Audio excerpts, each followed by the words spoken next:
Hello friends, welcome back to first step. I hope आप सब लोग बिल्कुल ठीक होंगे और अपने पढ़ाई अच्छे से कर रहे होंगे। तो ये जो मैंने न्यू सीरीज़ एनसीईआरटी की स्टार्ट करी थी, उसमें करेंटली हमारी क्लास 10th की साइंस की एनसीईआरटी चल रही है।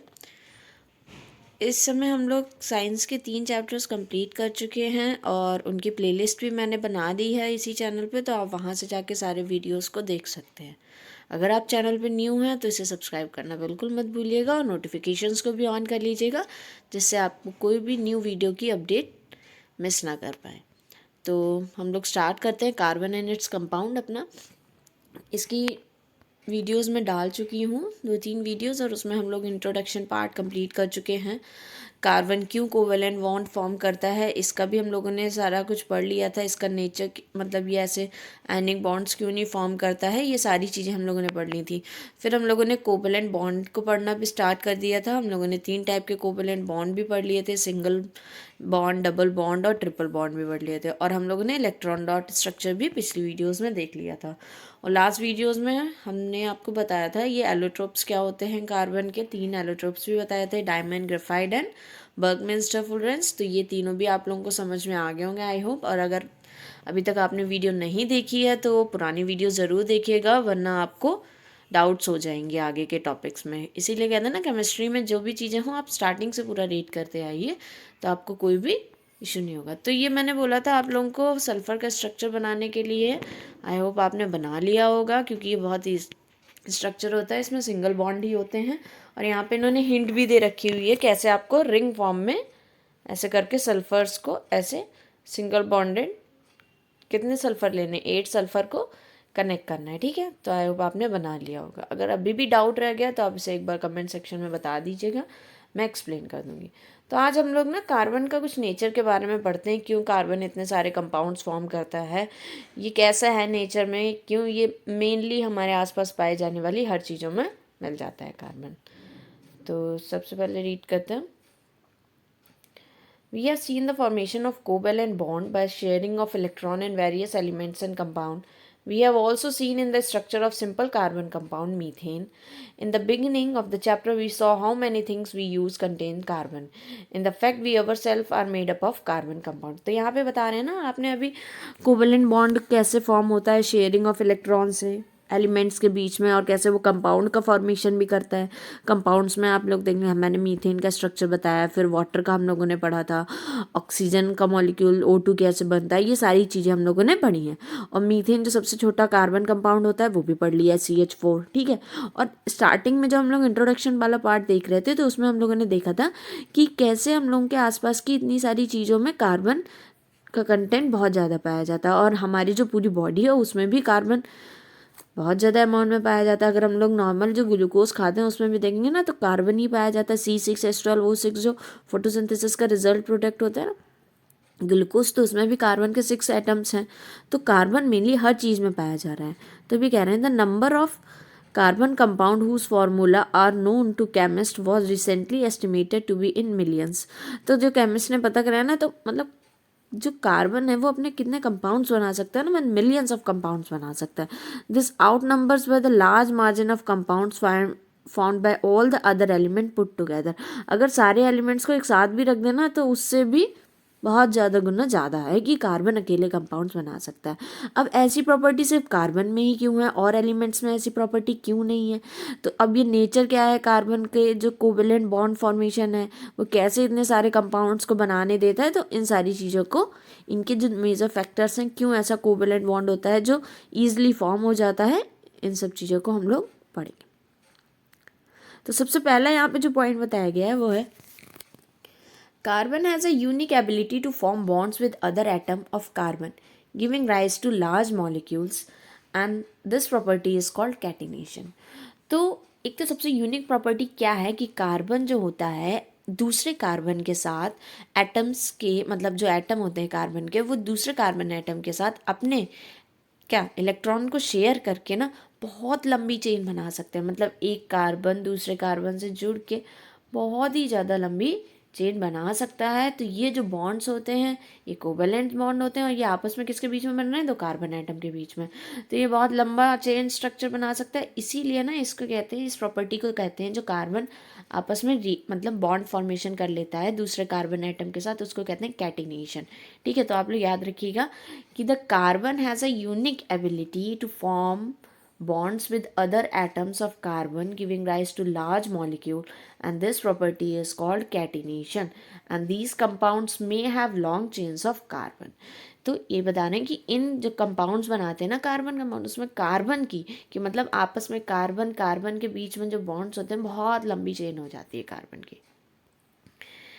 और next point, in addition carbon atoms, यहाँ पे बोल रहे हैं यहाँ पे लॉन्ग चेन भी बना सकते हैं और even carbon atoms arranged in ring, ring formation भी कर सकते हैं। ठीक है, हम लोग आगे जब पढ़ेंगे ना सीए क्लासेस में, अभी भी पढ़ सकते हैं, कुछ रिंग कंपाउंड्स होता है, एक बेंजीन होता है वो रिंग कंपाउंड होता है, फिर डबल बॉन्ड ट्रिपल बॉन्ड, अलग अलग तरीके से बहुत सारी चेन्स बना सकता है। ठीक है, यहाँ पे बता रहे हैं in addition carbon atom may be link by single double और triple bond.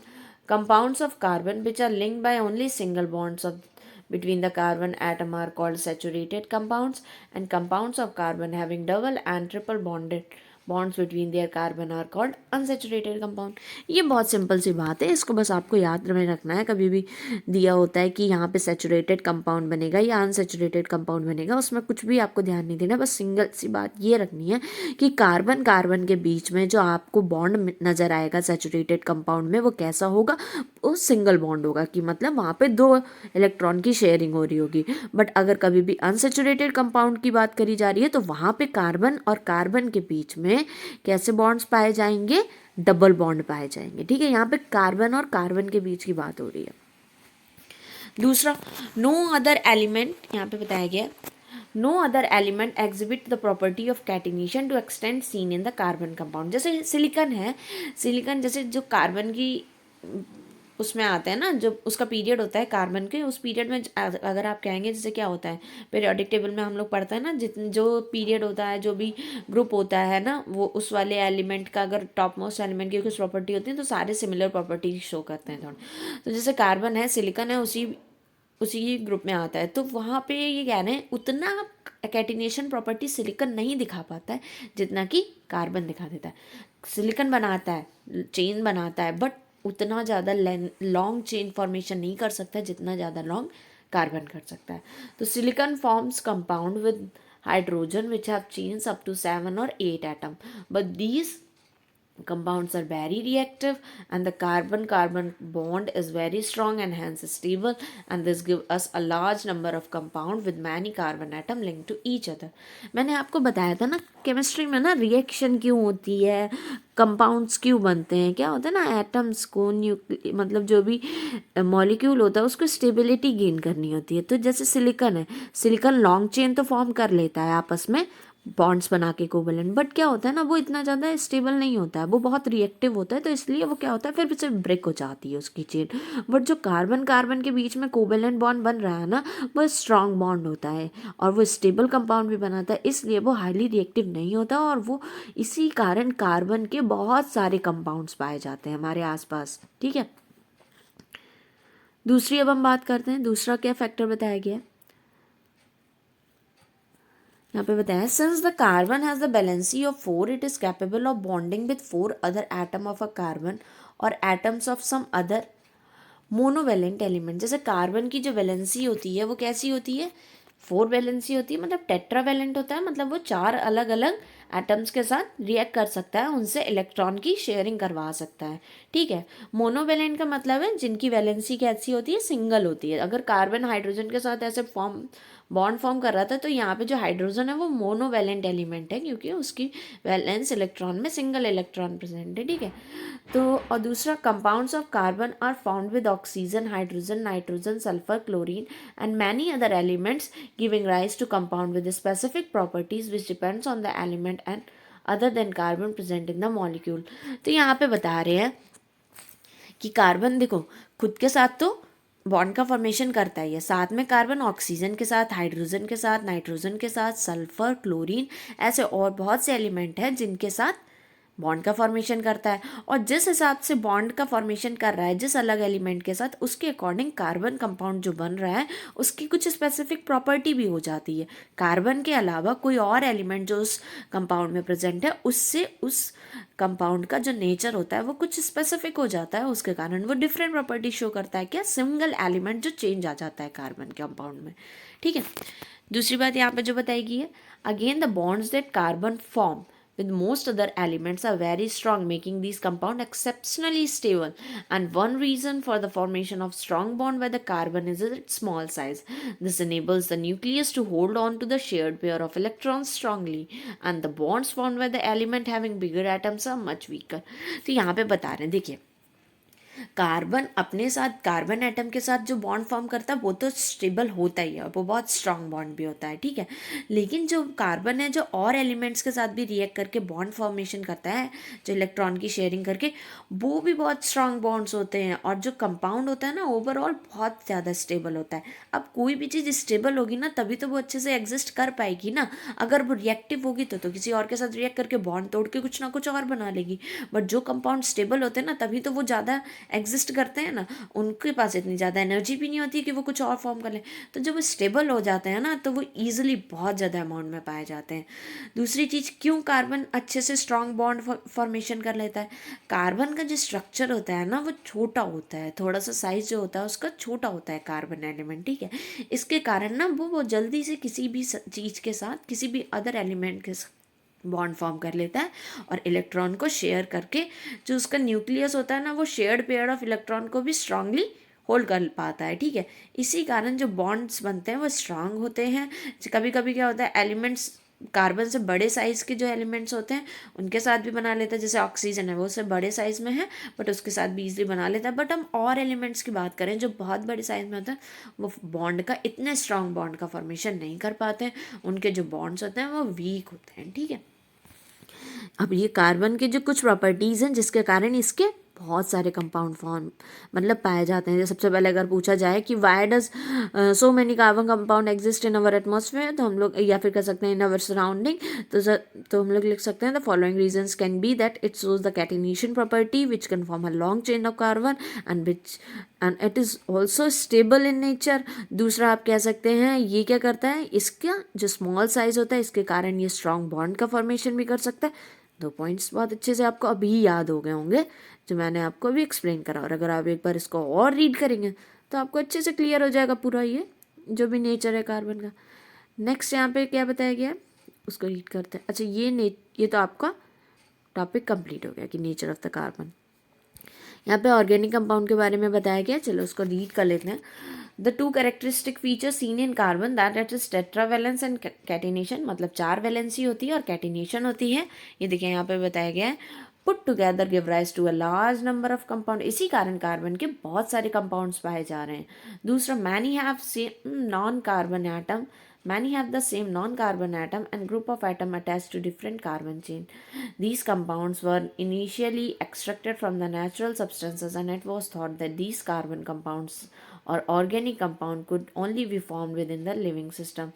That is, it was postulated that the vital force was necessary for their synthesis. Frederick Walford disapproved this in 1828 by preparing urea from the ammonia cyanide, but the carbon compound except for carbides, oxides of carbon carbonate and hydrogen carbonate salt continue to be studied under organic chemistry. अब यहाँ पे बताया गया है जैसे जो सबसे पहले जो कार्बन कंपाउंड्स थे, यहाँ पे पहले तो बता दिया कि कार्बन और भी एटम के साथ अटैच करके कार्बन चेन से क्या करता है, कंपाउंड्स का फॉर्मेशन करता है। ठीक है, और इसकी 2 मेन प्रॉपर्टी है जिसके कारण ये बहुत सारे कंपाउंड्स बना रहा है, वो है टेट्रावैलेंसी एंड कैटिनेशन। अब क्या हुआ, जो सबसे पहले ये कंपाउंड्स पाए गए थे ना वो नेचुरल सब्सटेंस से मिले थे उन लोगों को। ठीक है, जितने भी कार्बन कंपाउंड्स थे, तो ये लोगों को लगा था, जितने भी साइंटिस्ट थे उनको लगा था कि लिविंग सिस्टम में ही ऐसे ऑर्गेनिक कंपाउंड्स पाए जा सकते हैं, और इनकी सिंथेसिस के लिए वाइटल फोर्स की ज़रूरत होती है। मतलब वाइटल फोर्स का मतलब है नेचर का जो प्रोसेस है उससे ही ऐसे कंपाउंड्स बन सकते हैं, केमिकली इन्हें हम सिंथेसाइज नहीं कर सकते हैं कार्बन कंपाउंड। बट एक साइंटिस्ट थे फ्रेडरिक वोल्फर, उन्होंने 1828 में सबसे पहले जो कार्बन का कंपाउंड बनाया था, जो लैब में सिंथेसाइज करके ऑर्गेनिक कंपाउंड बना था, वो था यूरिया। अमोनियम साइनेट से बना था। ये आप के लिए इतनी इंपॉर्टेंट रिएक्शन नहीं इतनी इंपॉर्टेंट है, बट आप ये पॉइंट याद कर सकते हैं। जो सबसे पहले लैब प्रिपेयर्ड ऑर्गेनिक कंपाउंड थी वो थी यूरिया, ठीक है।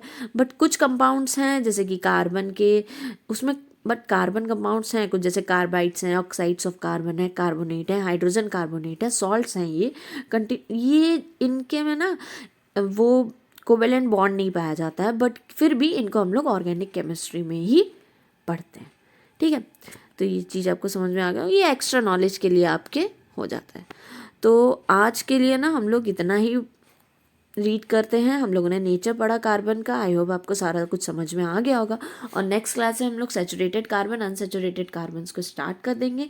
ये बहुत ईजी टॉपिक है, अभी तक मैंने जितना भी एक्सप्लेन किया होगा आई होप आपको सारी चीज़ें क्लियरली समझ में आ रही होंगी, और आप लोग खुद जब इसको रीड करेंगे ना तो बिल्कुल आपको याद हो जाएगी सारी चीज़ें। तो नेक्स्ट क्लास में हम लोग सैचुरेटेड अनसैचुरेटेड कार्बन, जो कि और ज़्यादा इजी टॉपिक है, उसको स्टडी करेंगे।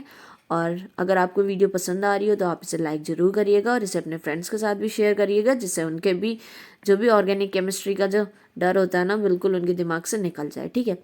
और जितना हो सके आप लोग सारे पुराने चैप्टर्स का रिवीजन करते रहिए, क्योंकि आप लोगों के एग्ज़ाम्स बहुत पास में हैं, तो उनका रिवीजन करते रहिएगा। और कोई भी अगर डाउट हो तो आप उसे कमेंट सेक्शन में पूछ सकते हैं, मैं आपकी पूरी कोशिश करूँगी आपके सारे डाउट्स को क्लियर करने के लिए। तो अगर चैनल को सब्सक्राइब नहीं किया है तो आप इसे सब्सक्राइब भी कर दीजिएगा, नोटिफिकेशंस को भी ऑन कर लीजिएगा। So make sure to like, share and subscribe, and thank you for watching the video.